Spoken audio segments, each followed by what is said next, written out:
মানুষের জীবনের একটি অভিন্ন উপায় হলো মোবাইল ফোন। পড়াশোনা হোক অথবা কাজ, এই মোবাইলটা ছাড়া জীবন একেবারেই অচল। সকালে ঘুম থেকে উঠেই হাতে চলে যায় ফোন। বড়রা তো বটেই, শিশুদের ক্ষেত্রেও একই দৃশ্য দেখা যায়।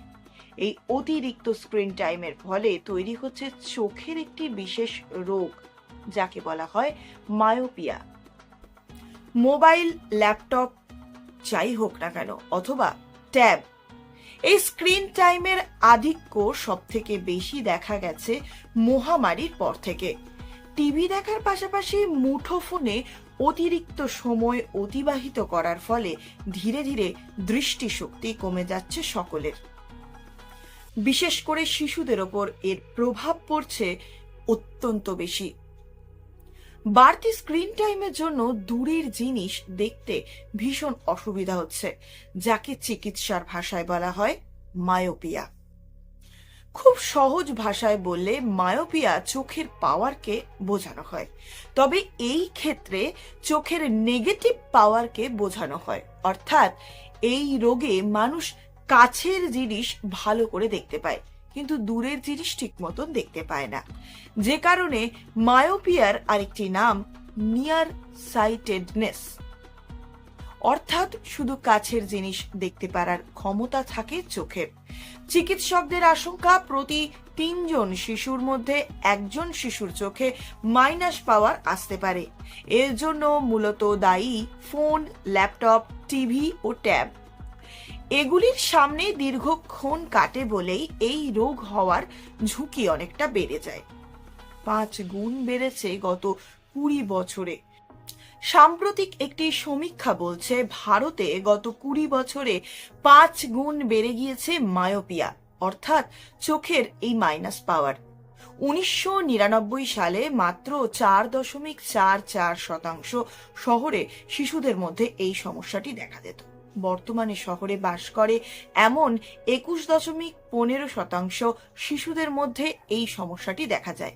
এই পরিস্থিতি যদি চলতে থাকে তাহলে 2030 সাল নাগাদ 31% শিশুরা এই সমস্যার দ্বারা আক্রান্ত হবে। অর্থাৎ 3 ভাগের 1 ভাগ শিশুর চোখেই দেখা যাবে মাইনাস পাওয়ার।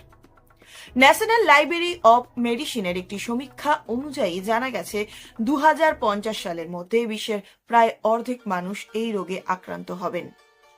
এই রোগে আক্রান্ত রোগীরা কাছের জিনিস দেখতে পেলেও দূরের জিনিস তাদের ক্ষেত্রে দেখতে অসুবিধা হয়। এটি বিভিন্ন কারণে হতে পারে। মায়োপিয়া হলে দূরের কোনো জিনিস দেখতে ভীষণ অসুবিধা হয়। দূরের কোনো জিনিসকে স্পষ্ট দেখার জন্য চোখ ছোট করে দেখতে হয়। এই রোগ হলে সারাক্ষণ মাথায় যন্ত্রণা করে এবং চোখে ব্যথা হয়। আপনার যদি এরকম ধরনের কোনো সমস্যা থেকে থাকে তাহলে অবিলম্বে চিকিৎসকের শরণাপন্ন হবে। চিকিৎসকদের মতে প্রাকৃতিক আলোয় যত থাকা যাবে তত চোখের জন্য ভালো, কিন্তু বর্তমান যুগে শিশুরা ঘরবন্দি হয়ে রয়েছে, যার ফলে সূর্যের আলো তাদের একেবারেই গায়ে লাগে না বললেই চলে। তার উপর দিনের পর দিন বেড়েই চলেছে শিশুদের স্ক্রিন টাইম। তাই চোখের দৃষ্টি উন্নত করার জন্য দিনের বেশিরভাগ সময় বাড়ির বাইরে কাটানোর পরামর্শ দিচ্ছেন চিকিৎসকেরা। সাথে অবশ্যই খাবার দাবারের দিকেও খেয়াল রাখা দরকার। চিকিৎসকরা জানিয়েছেন সূর্যের আলোয় বেশিক্ষণ থাকলে রেটিনায় ডোপামিন নামক একটি যৌগ ক্ষরণ হয়, যার ফলে দৃষ্টিশক্তি উন্নত হয় এবং মায়োপিয়া সম্ভাবনা কম হয়। এছাড়া সকালে ঘুম থেকে উঠে ফোন হাতে না নিয়ে শরীর চর্চা এবং পড়াশোনার মধ্যে সময় কাটানোর কথা বলছেন চিকিৎসকেরা। স্কুল থেকে বাড়ি ফিরেও ভিডিও গেম কখনোই নয়, বরং বাচ্চাদের পাঠাতে হবে খেলার মাঠে, তবে প্রাকৃতিক আলোয়। ভিডিওটি কেমন লাগলো তা অবশ্যই লাইক, কমেন্ট করে জানাবেন। আমাদের চ্যানেলে নতুন হলে সাবস্ক্রাইব করবেন। সুস্থ থাকুন, ভালো থাকুন।